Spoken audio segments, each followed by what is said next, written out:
Hey, my wonderful, beautiful people, a pleasant morning to you. All right, wonderful Jamaicans. Jamaicans, we have to reach a point where if we're going to be using social media, that we get some sort of educational attainment and some level of emotional intelligence. So it is intelligence quotient, which is really knowledge. And then we balance the knowledge with wisdom and understanding. We apply the wisdom and the understanding to the knowledge. It's like a triangular effect, when we talk about ethos, pathos, and what's the other one? Logos. Ethos, pathos, and logos. I want you to go and research that hypothesis. Jamaicans, this homophobia is ridiculous. It is ridiculous. And it is really affecting how we socialize with people. It is making people become fearful of being their true selves. And making people have to be questioning everything they have to, oh my God, I can't do this because I don't want people to think that I'm in the alphabet community. This homophobia is ridiculous. It is ridiculous. It has gone way out of whack.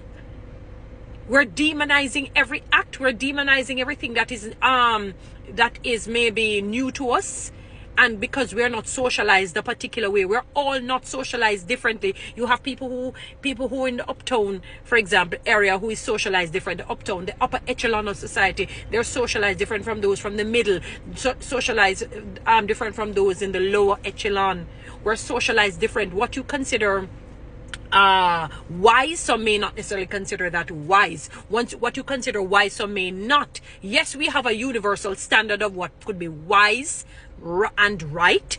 I will agree with that. Some core values, some cardinal truths, I'll agree with that. Like the 10 Commandments is a cardinal truth that everyone, whether you're uptown or downtown or middle town, right is right, wrong is wrong, as it relates to the 10 Commandments. However, outside of these core principles and core values, there are some practices, for example, if you see two men hugging, don't automatically assume that these are homosexual men or men, that they want each other. If a man is a sort of what you call beta man, not the alpha, the heavy testosterone and the heavy masculine man, which I'm not necessarily attracted to when they're too masculine, too heavy, it becomes very unreal. And I think they're really hiding and masking a problem. Whether you're male or female, you're made with both X and Y chromosomes. It's both feminine and masculine. That is why you will see some women have a little mustache, a little beard, and some hair coming from the neck.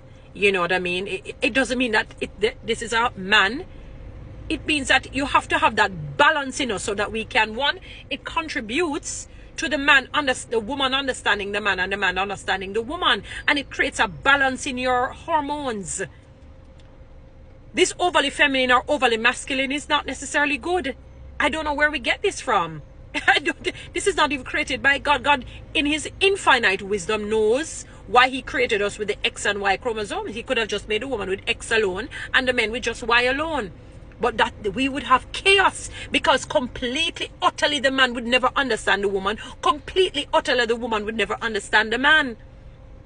So when we see men who don't necessarily display a heavily masculine way, we automatically assume that he's a part of the alphabet. If he doesn't dress as heavily masculine, he's...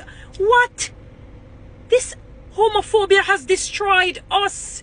I understand why Jamaicans, or predecessors would have hated it, because it was used to emasculate the man through slavery back in the day, right in front of his family. This is what history told us, that he was sodomized, to keep him quiet, to keep his self-esteem low, and to embarrass him and humiliate him in front of his family and people looking on, the onlookers. But this heavy homophobia is not good. Sometimes it's probably masking an issue that you have. Maybe you are struggling with it, so you project it on people who display something that you want to live. Because this cannot be normal.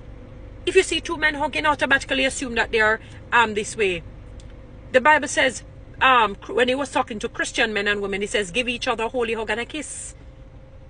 In certain Arabian countries, people like in the Middle East and so on, they hug each other and they greet each other with a kiss. You notice how the man in the Arab looking clothes, or may always say Taliban, may I like say that, the tent making looking clothes, they kiss each other on the cheek, and these people actually despise the practice of homosexuality.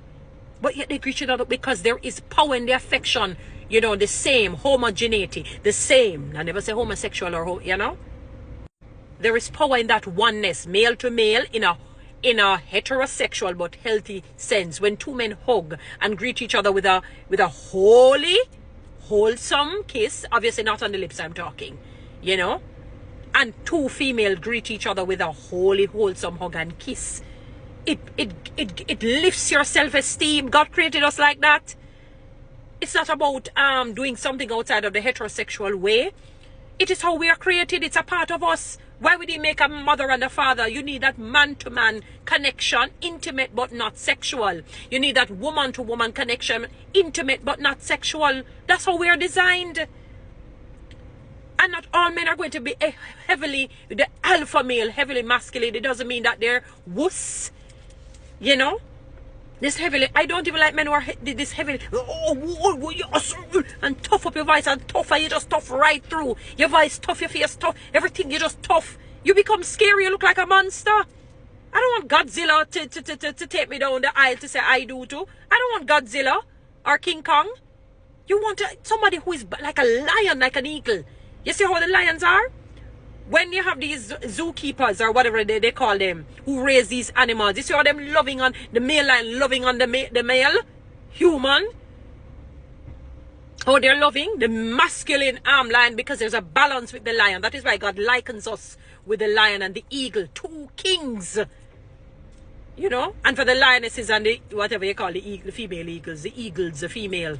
You know? But yet when you see them in the loving mode, you said, wow, this big, mighty animal in the air and on the land.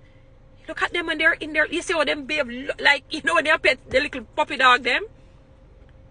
Because I love watching them.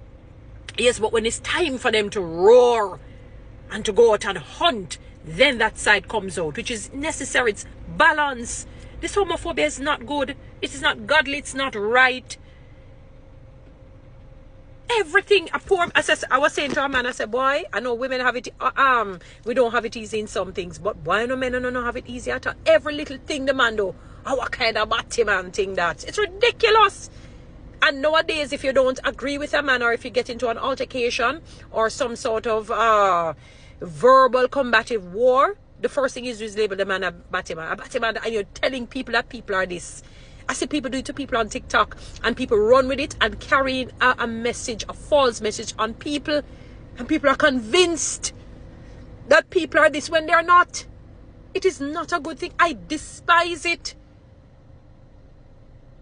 And the Bible talks about staying away from these things. That is propaganda, that's rumor, that's gossip.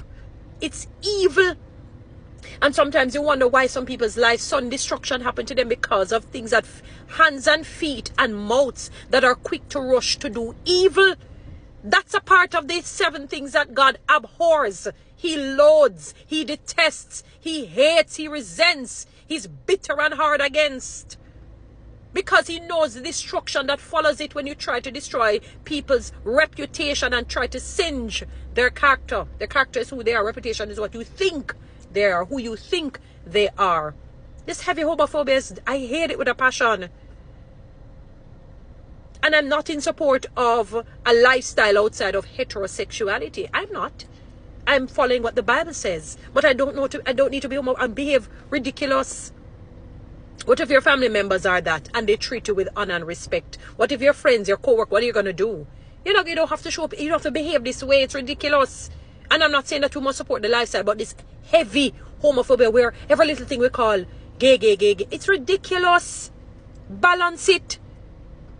And don't make an assumption on somebody that you have no clue about. You're not in their head. You're not in their heart. You're not in their soul to know if somebody's this, unless they, I mean, I can understand if somebody displays something, you might be using the laws of induction, and deduction can say, this guy seems to be, on the basis of a consistent, effeminate way, or, some that. But it doesn't mean necessarily so. You could be wrong.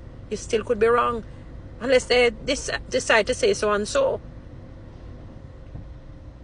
But this labeling of people being gay and it's really too much now and heavy. And men can't even be cool and easy and use their sensitive side because of some of you people. Stop it now, man.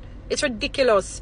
Guys, you know what to do? Read TikTok and YouTube. Subscribe. I'm going to need one of them landed. Please, for this Christmas.